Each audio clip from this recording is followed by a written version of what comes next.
దేవుని నామమున అందరికీ వందనాలు. సంఖ్యాకాండము 22 అధ్యాయం. తరువాత ఇశ్రాయేలీయులు సాగి యెరికోకు ఎదురుగా యొర్దాను తీరముననున్న మోయాబు మైదానములలో దిగిరి.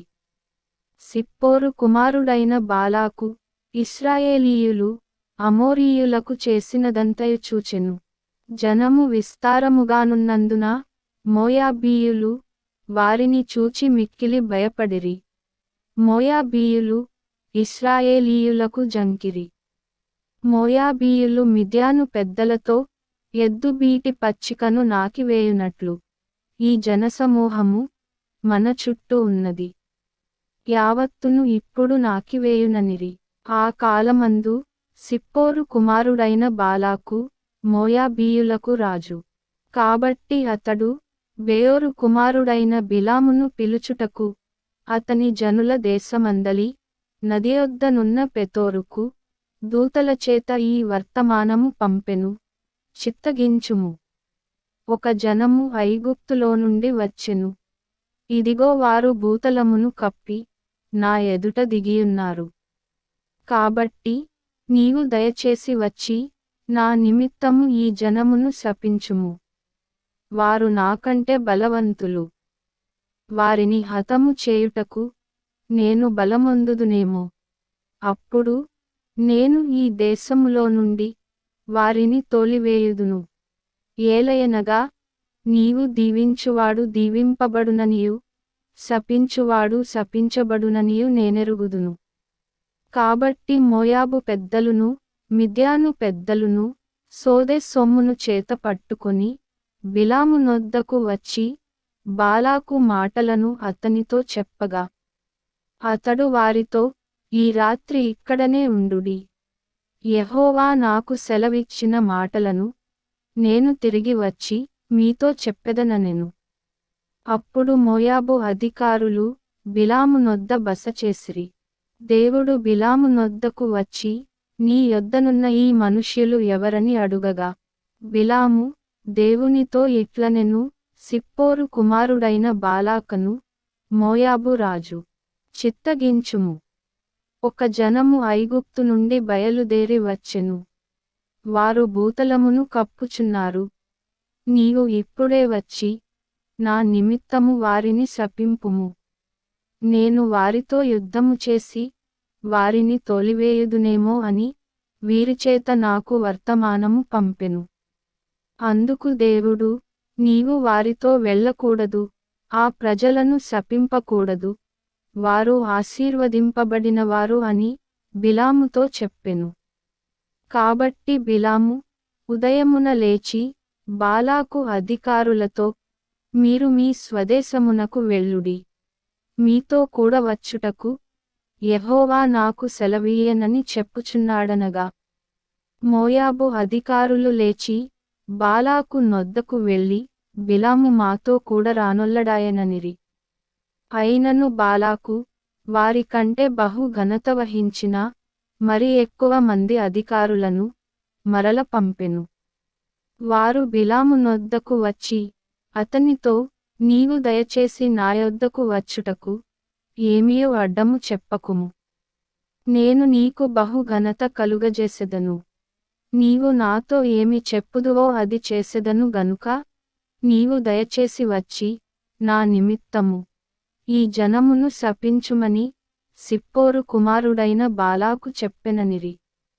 అందుకు బిలాము, బాలాకు తన ఇంటెడు వెండి బంగారములను నాకిచ్చినను కొద్ది పనినైనను గొప్ప పనినైనను చేయునట్లు నేను నా దేవుడైన యెహోవా నోటిమాట మీరలేను. కాబట్టి మీరు దయచేసి ఈ రాత్రి ఇక్కడ నుండుడి. యెహోవా నాతో నికనేమి చెప్పునో నేను తెలిసికొందునని బాలాకు సేవకులకు ఉత్తరమిచ్చెను. ఆ రాత్రి దేవుడు బిలాము నొద్దకు వచ్చి, ఆ మనుష్యులు నిన్ను పిలువ వచ్చిన ఎడల నీవు లేచి వారితో వెళ్ళుము. అయితే నేను నీతో చెప్పిన మాటచొప్పుననే నీవు చేయవలెనని అతనికి సెలవిచ్చెను. ఉదయమున బిలాము లేచి తన గాడిదకు గంత కట్టి మోయాబు అధికారులతో కూడా వెళ్ళెను. అతడు వెళ్ళుచుండగా దేవుని కోపము రగులుకొనెను. యెహోవా దూత అతనికి విరోధి అయి త్రోవలో నిలిచెను. అతడు తన గాడిదనెక్కి పోవుచుండగా అతని పనివారు ఇద్దరు అతనితో కూడా నుండిరి. యెహోవా దూత ఖడ్గము దూసి చేత పట్టుకొని త్రోవలో నిలిచియుండుట ఆ గాడిద చూచెను గనుక అది త్రోవను విడిచి పొలములోనికి పోయెను. బిలాము గాడిదను దారికి మలుపవలెనని దాని కొట్టగా యెహోవా దూత ఇరుప్రక్కలను గోడలుగల ద్రాక్షతోటల సందులో నిలిచెను. గాడిద యెహోవా దూతను చూచి గోడమీద పడి బిలాము కాలును గోడకు అదిమెను గనుక అతడు దాని మరల కొట్టెను. యెహోవా దూత ముందు వెళ్ళుచు కుడికైనను ఎడమకైనను తిరుగుటకు దారిలేని ఇరుకు చోటను నిలువగా గాడిద యెహోవా దూతను చూచి బిలాముతో కూడా క్రింద కూలబడెను గనుక బిలాము కోపము మండి తన చేతి కర్రతో గాడిదను కొట్టెను. అప్పుడు యెహోవా ఆ గాడిదకు వాక్కు నిచ్చెను గనుక అది, నీవు నన్ను ముమ్మారు కొట్టితివి, నేను నిన్నేమి చేసితినని బిలాముతో అనగా బిలాము, నీవు నామీద తిరుగబడితివి, నాచేత ఖడ్గమున్న ఎడల నిన్ను చంపియుందునని గాడిదతో అనెను. అందుకు గాడిద, నేను నీదాననైనది మొదలుకొని నేటివరకు నీవు ఎక్కుచు వచ్చిన నీ గాడిదను కానా, నేనెప్పుడైనా నీకిట్లు చేయుట కద్దా అని బిలాముతో అనగా అతడు లేదనెను.